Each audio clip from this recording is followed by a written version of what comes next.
Bonjour à tous, j'espère que vous allez bien, moi ça va super. Alors aujourd'hui, enfin on se retrouve pour parler de mon nouveau Canon EOS R parce que oui voilà, ça fait 4 mois que j'ai ce boîtier et j'ai envie de vous faire une vidéo pour vous dire ce que j'aime et ce que j'aime pas et pourquoi j'ai changé. Allez, c'est parti.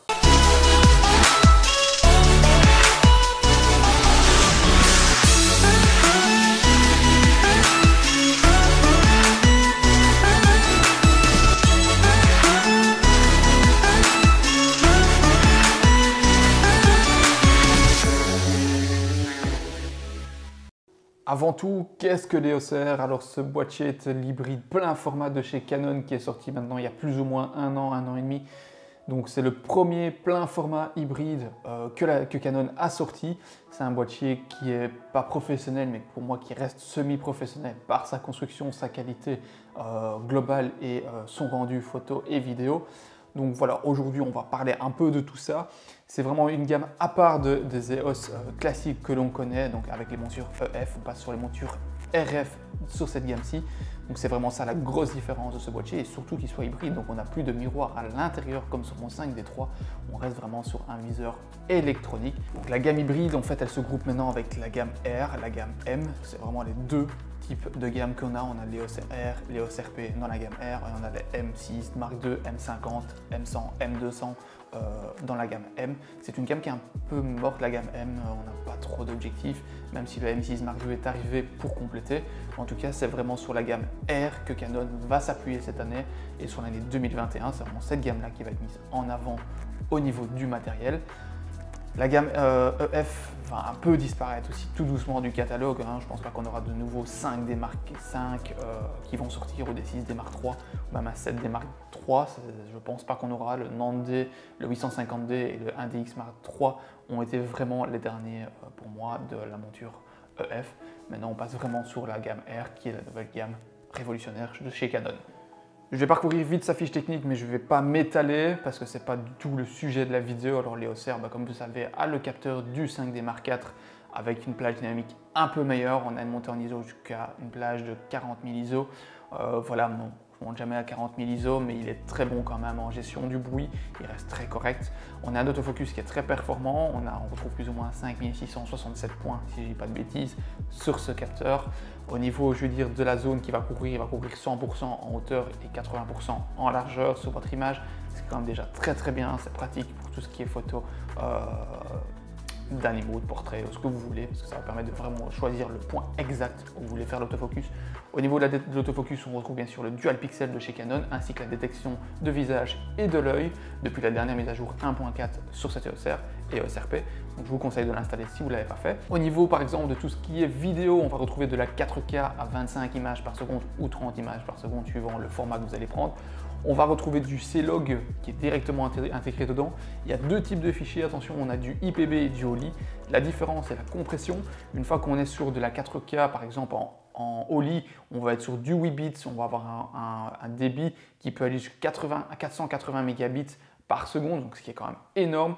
On peut aussi filmer en 10 bits via la sortie HDMI de ce boîtier. Donc on retrouve quand même un très bon boîtier vidéo à ce niveau-là. C'est pour ça que moi j'ai investi dedans parce que mon 5D Mark III me pénalisait trop au niveau vidéo et mon M50 n'était pas du tout bon pour moi filmer. On n'avait pas la possibilité d'étalonner nos images comme on le souhaitait et on manquait un peu de rendu au niveau de son image. Grosse différence avec l'EOS R, c'est surtout le viseur électronique, c'est ça qui va faire la grosse différence par rapport au réflexe. Ça va faire un gros changement au début, mais le viseur reste excellent. C'est pas un des meilleurs du marché, ça reste Nikon qui reste un peu meilleur au niveau du viseur électronique, mais cette EOS R est équipé d'un très bon viseur électronique, meilleur que l'EOS RP. On a une résolution qui va jusqu'à 5 millions de pixels au lieu de 3 millions pour l'EOS RP, donc on a vraiment un rendu plus complet. Moi honnêtement il m'a fallu un peu de temps d'adaptation, mais maintenant j'ai pris goût, j'adore parce que ça me permet directement de voir l'exposition de mon image, de voir mon cadrage, de voir toutes les infos que j'ai besoin pour ma photo, comme si je visais avec l'écran, mais en étant plus confiné à l'intérieur du viseur, parce qu'on retrouve quand même une meilleure utilisation en visant par le viseur que par l'écran, et ça franchement c'est un plus. J'avais peur au début de passer de mon 5D à ça, c'était vraiment ce qui me freinait, et là maintenant c'est complètement l'inverse. Je suis vraiment fan du système hybride. D'ailleurs quand je reviens sur mon réflexe ça me fait un peu bizarre. J'ai toujours gardé mon 5D quand même pour pouvoir avoir un complément d'objectif, mais c'est vrai que l'EOS R est le boîtier que j'utilise le plus De plus, en qualité photo, il reste excellent, je l'adore, les 30 millions de pixels sont là, le rendu est très bon, la dynamique du capteur est très bonne aussi, donc on a vraiment des couleurs qui sont très fidèles. Avec les fichiers RAW, on permet vraiment d'avoir une large marge de manœuvre au niveau du développement des photos, et ça c'est vraiment un plus pour ce boîtier, mieux encore que sur le 5D Mark IV. Comme je vous ai dit, en vidéo il sera très bon aussi, on a quand même une très bonne gestion du bruit, on va avoir le C-Log qui est d'office intégré qu'on n'a pas sur le 5D Mark IV, ou en option payante sur le 5D IV, qu'on a gratuitement directement dans le boîtier sur l'EOS R. Donc pour tous les fans de vidéo, honnêtement ça reste un très bon boîtier. C'est pas le meilleur sur le marché parce que la concurrence est là avec par exemple Fuji ou Sony. Même le Nikon Z6 est supérieur à lui au point de vue vidéo, mais il reste très bon. On retrouve de la Full HD quand même à 50 images secondes, on fera des ralentis 2 fois. Par contre la 4K, elle est très bonne et vous pouvez le voir je pense sur mes dernières vidéos, c'est filmé avec lui entièrement en 4K. Les fichiers sont quand même très lourds, hein. Ça représente 8 minutes de vidéo, représente 32 Go, comme ça vous avez un peu une idée, ce qui est quand même assez conséquent, mais imaginez filmer avec des fichiers RAW, sera encore beaucoup plus lourd. Donc ça reste quand même assez correct. Une dernière parenthèse au niveau de la rafale, cet appareil photo est quand même très bon aussi. On va retrouver une rafale de 5 à 8 images par seconde. Donc on a quand même quelque chose de très bon. 5 images par seconde, c'est vraiment quand vous êtes en cerveau. En one shot, là par contre, vous allez quand même avoir entre 7 et 8 images, suivant votre carte bien sûr qui est dedans. Donc ça reste vraiment dans la moyenne que j'avais avec mon 5D III. C'est largement suffisant pour moi ce que j'en fais. On aura beaucoup plus avec la prochaine gamme EOS R5 qui lui pourra monter à entre 10 et 12 images secondes, voire 20 en visée électronique. Mais bon voilà, il s'adresse vraiment à un autre public, lui à ce moment-là, je ne le connais pas, on n'a pas encore tous les détails. Mais en tout cas, cet EOS R est déjà très bon pour tout ce qui est photo de sport et photo animalière. Alors au niveau de sa conception, ce boîtier est construit en polycarbonate et principalement en magnésium, donc on a déjà quand même une construction magnésium sur l'intégralité du boîtier.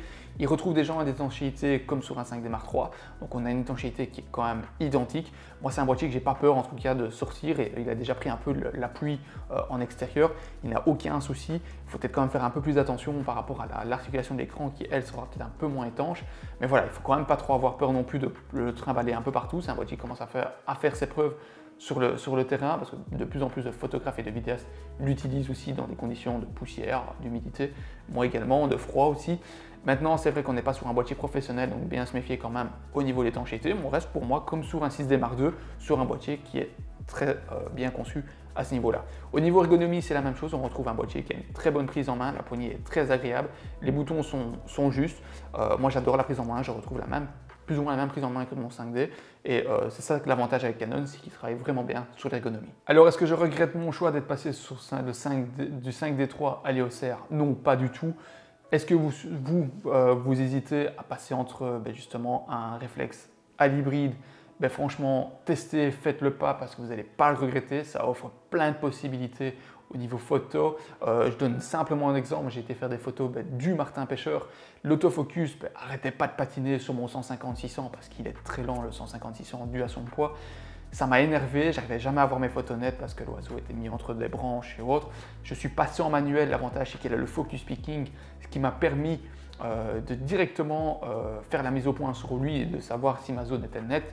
Ça m'a permis de faire des photos dans des conditions un peu plus difficiles sans avoir de soucis, ce que j'aurais jamais su faire avec mon 5D Mark III parce que simplement en viseur, ne pas avoir de focus picking, c'est un peu ennuyant. C'est un peu perturbant à regarder, mais ça marche très bien.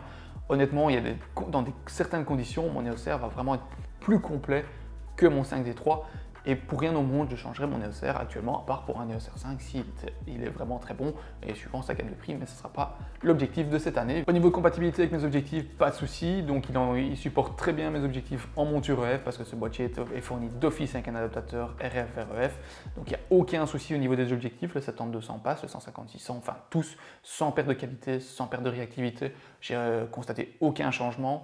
C'est vrai que les montures RF seront plus performantes, seront plus belles aussi au niveau du rendu photo, mais le prix est là aussi. Changer tout un parc optique pour repasser sur des montures RF. L'investissement pour passer sur les montures RF va quand même être très conséquent. Pour moi justement, ça n'a pas réellement trop d'intérêt parce que passer par exemple de mon 70-200 EF vers un RF 70-200, oui je vais gagner au niveau du poids, peut-être au niveau de certaines technologies qui sont embarquées. Maintenant, pour moi, ça n'a pas réellement d'intérêt parce que je vais devoir investir en conséquence pour renouveler tout un parc d'objectifs.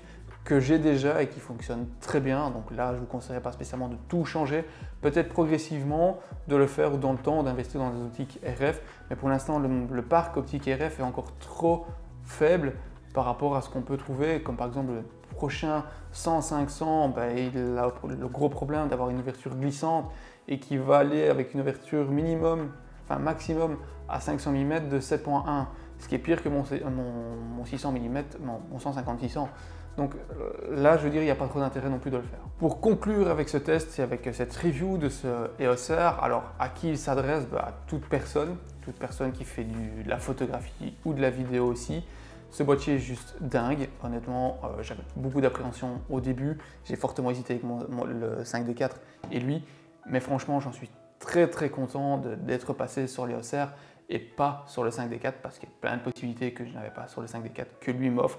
En plus de ça, il reste quand même très compact. Au niveau de la gamme de prix, on peut le trouver d'occasion à 1500 €, neuf on va tourner à 2200, 2300 avec la bague d'office d'adaptation. Il est aussi vendu avec des kits de 24-105, donc un peu à vous de voir ce que vous avez besoin. En tout cas, ça reste un très bon boîtier, ça reste encore un bon investissement malgré les annonces des prochains, parce que le prochain, moi je suis sûr et certain qu'on va taper dans 4000 € et le EOS R, lui, ne tape pas dans ces prix-là. On retrouve une qualité d'un 5D Mark IV moins cher, justement, que le 5D Mark IV en occasion ou même en neuf. Donc voilà, honnêtement, faites le changement si vous avez envie. C'est un boîtier qui le mérite et qui est vraiment excellent. C'est sur ça que cette vidéo se termine. On se retrouve très bientôt dans un prochain épisode. Sur ce, je vous souhaite une excellente journée et que tout se passe bien chez vous. N'oubliez pas de rester chez vous si on est toujours dans la période de confinement. Donc voilà, faites attention à vous, prenez soin de vous et on se retrouve très bientôt. Ciao!